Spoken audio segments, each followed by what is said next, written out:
Jackie, si vous voulez bien, j'aimerais bien qu'on en parle de cet amant. Qui Oui. c'est et comment vous avez construit votre livre autour de cette passion qui dure sur une quinzaine d'années entre deux personnages qui ont des très beaux noms d'ailleurs, Kla et Eika. Et puis, comme le livre se déroule en plusieurs parties, tout d'un coup, enfin, c'est pas tout d'un coup, on sent que le livre se termine, mais sans se terminer vraiment.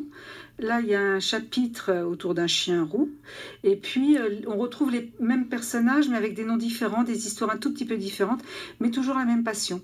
C'est cette construction du livre que j'aimerais bien vraiment aborder là avec vous. Oui, donc j'ai fait une mise en abîme du roman en continu avec plusieurs styles littéraires.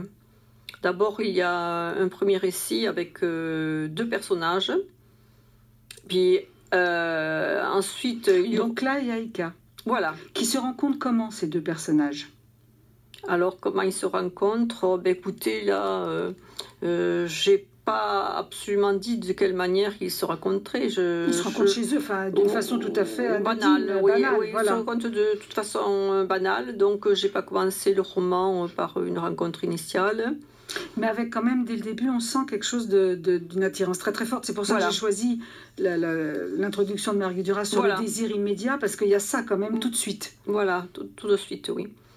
Voilà. Donc ensuite, il y aura après la nouvelle donc un second récit, je parle avec deux autres personnages qui en fait sont les mêmes.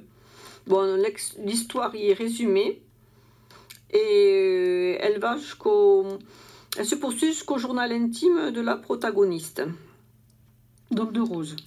Voilà. Puisque dans la première partie, Kla et Eika donc vivent cette passion folle, avec par moments aussi, notamment de la part d'Eika, des découragements devant cet homme qui est quand même insaisissable. Voilà, tout à fait.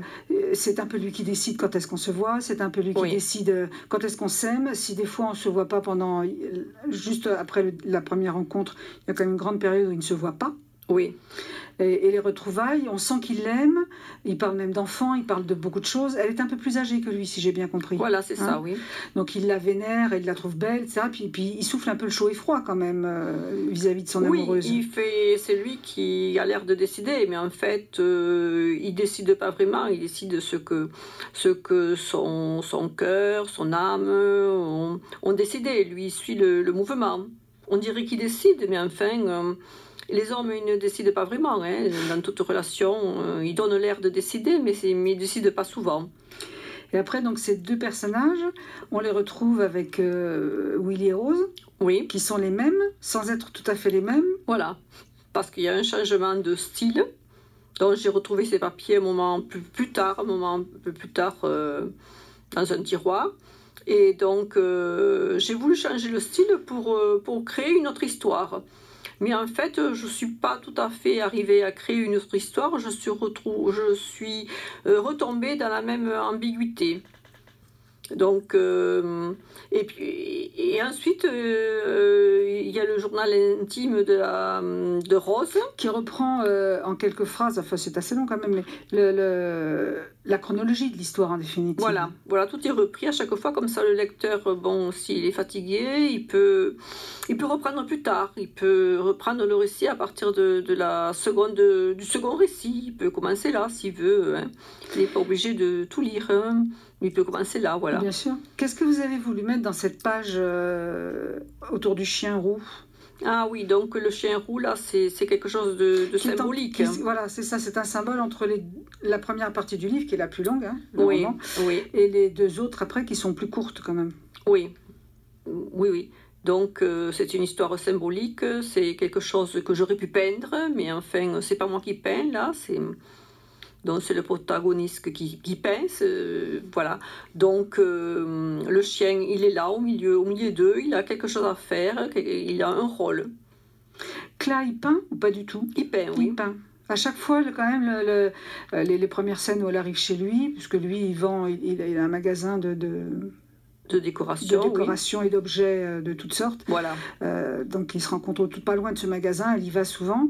Et quand elle va chez lui, vous prenez du temps à construire le décor et à expliquer les peintures qui sont au mur. D'ailleurs, à un moment, elle revient, les peintures n'y sont plus.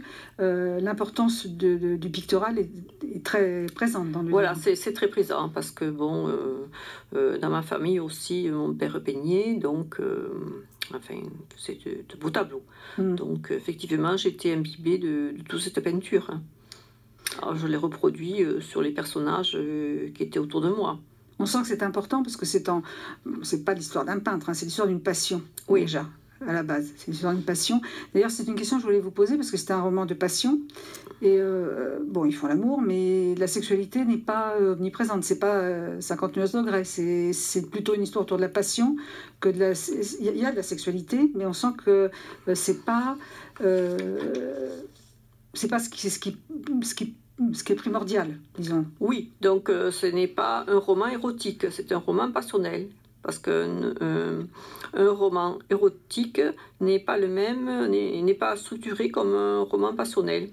Dans La Grande Passion, l'érotisme résulte de quelque chose de subi, alors que dans le roman, c'est décidé.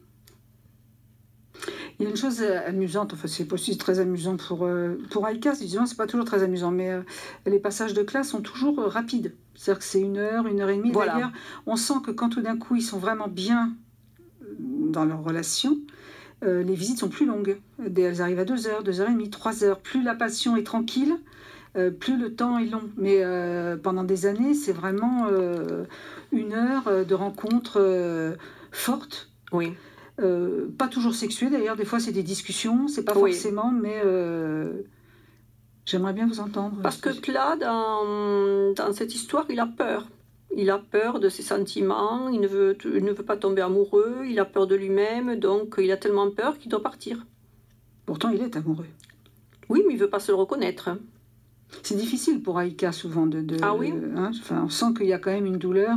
D'ailleurs, il y a des fois, elle dit c'est fini, quoi. Je ne veux plus jouer ce jeu-là, c'est trop destructeur.